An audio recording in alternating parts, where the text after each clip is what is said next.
So we're out hiking in the middle of the road, and we're just gonna follow the asphalt path. I'm completely lying. I'm gonna get off the road because there's cars coming. We are at Wabasso Lake, which is actually really close to Wabasso camping ground. Very, very close, except for it's on the other side of the Athabasca. It's about 5 kilometers south of the Valley of the Five Lakes.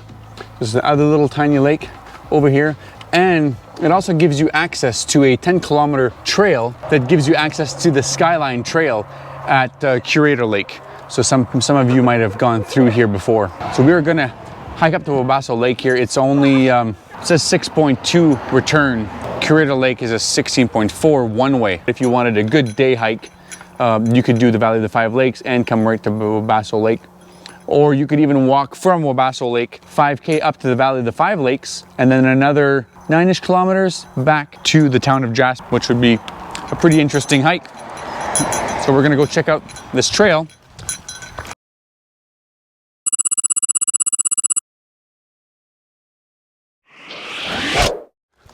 No, this is the first half kilometer. Is like a 30 to 50 meter incline here.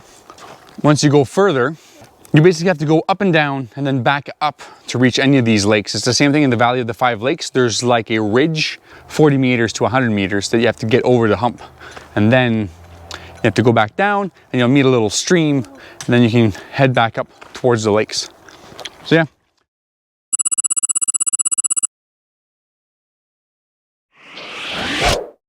That first little descent portion, we're still kind of in a wooded area, but it's still pretty rocky. And then you're gonna hit a little area down here. This is the second tier where it just goes from the road up 60 and then back down 60 and then back up the main path to the lake. But so far, really enjoying this trail today. It's really dry, and the combination of roots and rocks, it's a lot like Valley of the Five Lakes because it's easy footing to get around.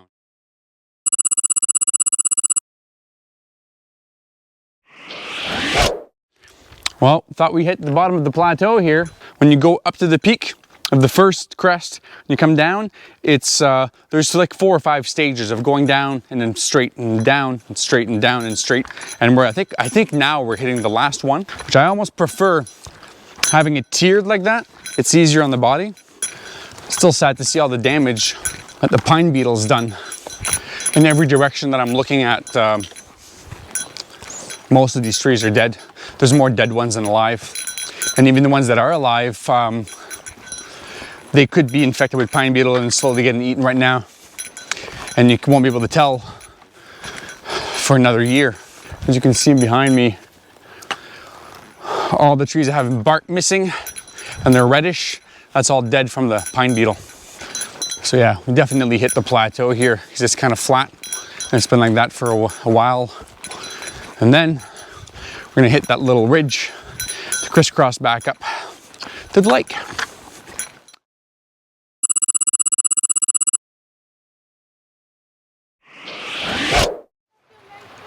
One and a half kilometers in, we've hit the plateau, and now we started going up slowly. And I was not misinformed, but I didn't actually look at the map properly. The water that you cross to get to the Valley of the Five Lakes, it actually comes from Lake Wabasso. I was wondering how we cross this little stream. So it splits over there, and here it's flowing due west. And they built this nice little bridge here. Be careful with your footing there, girls. It seems pretty muddy. So right here on All Trails, there's another trail that splits off according to the app. I really can't see it here.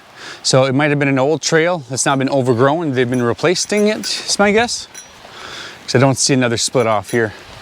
And there is a tiny little lake over here. You can see down there that's just a beaver making his own habitat here. Hence why even at the little bridge down there, the water was pretty slow.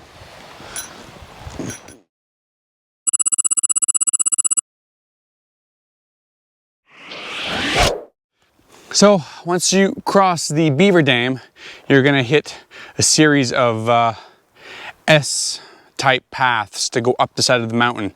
We are across, this is up the second feature of the S, and it's kind of a nice opening here, and you get a nice view. So after you've crisscrossed the top of these trails here, the trail then droops down. So these next little lakes here, it's just like a down path over here, which kind of makes sense because if you have a big ridge here and you want to get to a lake, you need to go down on the other side to be able to find this so said lake. But once you get to the top of this ridge, this is where you want to hike all the way up to here as fast as you can, and then just take a little break here. So then you're rested to get to the lakes, because there's an actual lookout here for a long ways away here. And you can see over there, fairly steep cliff, and then you can hear the rivers that's fueling up one of the other lakes down there. Little stream that's running through this ridge and the next one. So yeah, now time to hit the road and find these lakes.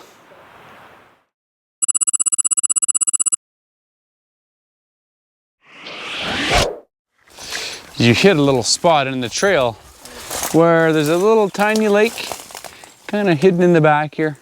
A lot of this vegetation here, I don't know if you can tell, I don't even know what this stuff is named, but it's super spiky, and I've already gotten burned with that a few times today. I'm not gonna go any further, but yeah, so that's the first little lake. There's another little...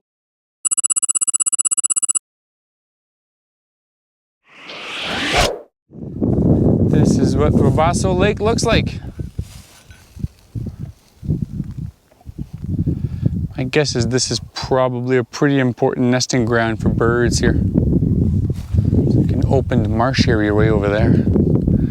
And right over there is where I seen that, kind of right there, the Canada goose. It's almost like it's nesting, because it hasn't budged a bit. And over there on the other side, basically the trail loops all the way around. And you can see it right in behind that boulder where it goes in behind, it sneaks in behind the trees there.